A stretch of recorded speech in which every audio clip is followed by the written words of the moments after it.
Wow. Thank you very much, Dr. Wade, Chairman Strickler. This discussion takes place on the greatest day of the year here at Weber International University. It is hard work to earn a university degree. Likewise, it is hard work to support and prepare you to earn a university degree. Students, professors, teachers, parents, administrators have every right to be pleased and proud. Do enjoy the accomplishment. This is your moment and this is your day, and we're delighted to be here with you. Today is called Commencement for a reason, however. We're here for the express purpose of looking forward. As commencement speaker, I have the great pleasure and the honor of trying to impart some degree of practical experience as you launch here, and I will do my best. The theme that I intend to pursue is that of a fellow traveler's observations about the road ahead. I will make 5 observations, provide some advice, and close with a parting thought. The first observation is a really important one. It's that you and only you are going to determine whether you attempt to live an extraordinary life. By extraordinary, I mean 2 things. It's a tough definition. Extraordinary means different and better. Now, different means unique, one of a kind, no one else like you. By better, I mean better than many in most things and better than all in at least one thing. To attempt to live an extraordinary life takes courage, energy, and resilience. The attempt is tiring. The attempt is inherently lonely. The attempt is trying, and it is not for everyone. When I sat at my own college commencements, I had not yet confronted the question. In my case, the determination came several years later when my engine caught fire for the hard work of leadership. As such, I can categorically state that the attempt to live an extraordinary life is deeply moving. It changes one's entire outlook, and you should know about that. That which had formerly felt to be sacrifice now feels to be personal choice. That which had formerly felt to be debilitating adversity now feels to be personal challenge. Balance yields to passion. Compromise yields to vision. The temptation to play the victim yields to personal accountability. It's a really big decision. You and only you will determine whether you attempt to live an extraordinary life. The second observation about the road ahead is that as you embark, there is going to be no free lunch. It is impossible to get something for nothing, and don't believe anyone who tells you it is. Every decision comes with a cost. Every investment expects a return. Every worker expects wages. Every employer expects value. Every creditor expects to be repaid. Every good or service has its price. Every friend expects friendship. Every spouse expects loyalty. Even good government requires taxes. Every time someone gets something which he did not earn, someone else no longer has something which she did earn or could earn. If wages are set artificially high, we will have artificially high unemployment. If prices are held artificially low, we will have artificially low supply. Since there is no free lunch, we are left to determine the best method for mutual cooperation and allocation of resources. And this cuts straight to the heart of our philosophy of government and societal order. And this brings us to the third observation that is very personal to you. We will all need to become much more engaged as citizens in public policy. We have some really big decisions to make. So, which do we value more, freedom or equality? Independence or security? Diversity or uniformity? The individual or the collective? Opportunity or outcome? Truth or power? Decentralized or centralized? The days in which we can leave such questions unanswered are coming to a close. We have papered over our disagreements with wild deficit spending, and the bill will come due in our time. In my case, I'm with the great thinkers of the Scottish Enlightenment and others who just 6 generations ago coalesced around the natural laws of human nature, which led directly to the ideas that affirmed the personal sanctity of life, affirmed individual liberty, affirmed individual rights attending property, and affirmed for individuals the right to pursue happiness. The net result has been a steady progression towards free market capitalism under the rule of law. Though imperfect, and hear me clearly, and though imperfectible, this system has maximized the freedoms and incentives for resources to flow to the best ideas and the ideas that are ultimately the most productive. Billions of people have thus been lifted out of grinding poverty.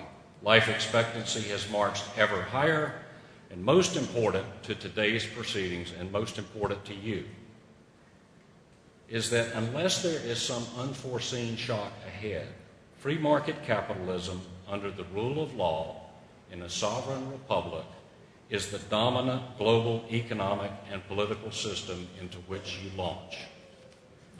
And that brings us to the 4th observation about the road ahead. In a free market world, your only sustainable path is going to be that of self-reliance. Simply put, you will have to row your own boat. Your economic value is determined directly by your economic value to others. Your needs do not represent a claim on others. In fact, the converse is true. Your success is the number one thing you can do to help other people. Self-reliant people remove themselves as a burden to themselves, their families, their employees, their fellow employees, their customers, their communities, and their societies. Self-reliant people sometimes generate substantial wealth, and that's inevitably invested into ideas and institutions that have further potential for success in return. Now, self-reliant people tend to make excellent citizens. The lawful connection between personal resourcefulness and financial reward in a free market renders a self-reliant person much less corruptible.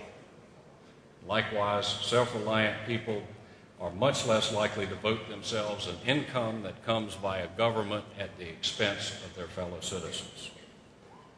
Finally, when you row your own boat, you are better suited to become an independent thinker, and you will be happier. Fifth observation about the road ahead is related to your ability to think independently. You are going to have to make up your own mind. The observation is deceptively difficult to perform properly. Let's acknowledge at the outset that in order to properly make up your own mind, you require a valid basis for personal judgment. The valid basis must therefore come from reliable sources. The impressions created in us from traditional media or from social media or personal conversations are insufficient to the task. Others will ever be working hard to make up your mind for you. Thus, in order to actually make up your own mind, you must absolutely supplement these impressions with ongoing personal study for the express purpose of developing critical thinking. I strongly advocate that you develop a lifelong habit of reading.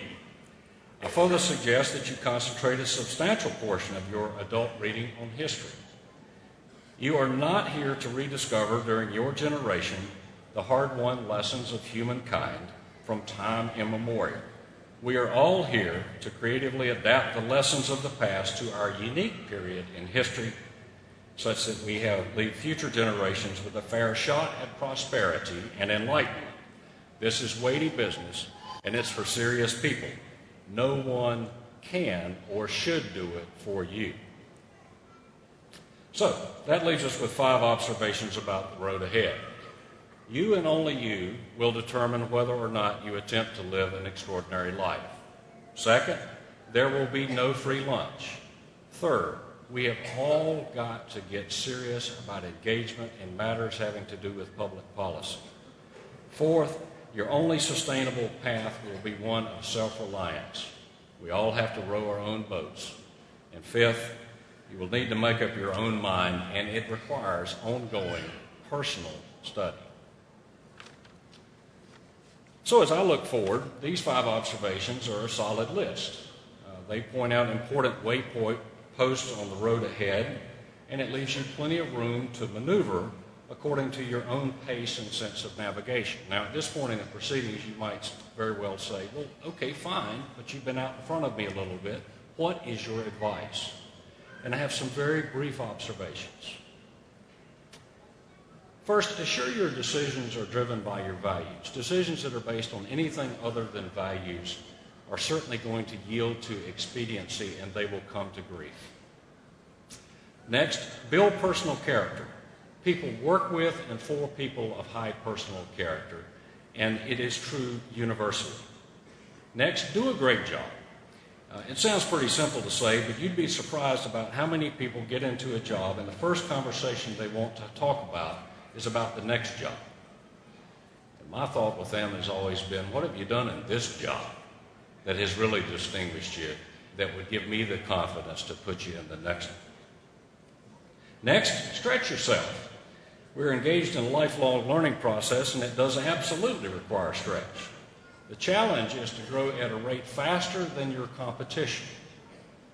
And folks, that competition is global, and it is fierce. Next, give it tremendous effort. Since your competition is tough, it will take tremendous effort and passion, and it's going to have to show. Next, say yes to opportunity. The future is nowhere near guaranteed, but opportunities that are right in front of you are actionable today. Get yourself a home. By that, I mean early in your career, find something that you can get yourself known for, because it will help everyone think about you and help you get to the next spot. Never miss a chance to smile. I've just noticed over many years that people who smile seem to do better. Expect the best out of people. There's absolutely no reason to expect less than the best, ever. And finally, this is something I don't have to tell this graduating class anything about, but persist. President Calvin Coolidge brings us magnificent commentary about persistence. He said the following: nothing in the world can take the place of persistence. Talent will not. Nothing is more common than unsuccessful men with talent. Genius will not. Genius that is unrewarded is almost a proverb. Education will not. The world is full of educated derelicts. Persistence and determination alone are omnipotent. The slogan, "Press on," solved and always will solve the problems of the human race.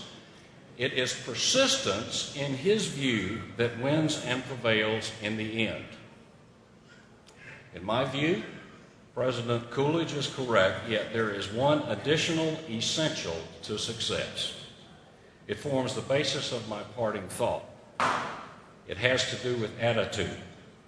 Clement Stone said it best: there is little difference in people, but that little difference makes a big difference. The little difference is attitude.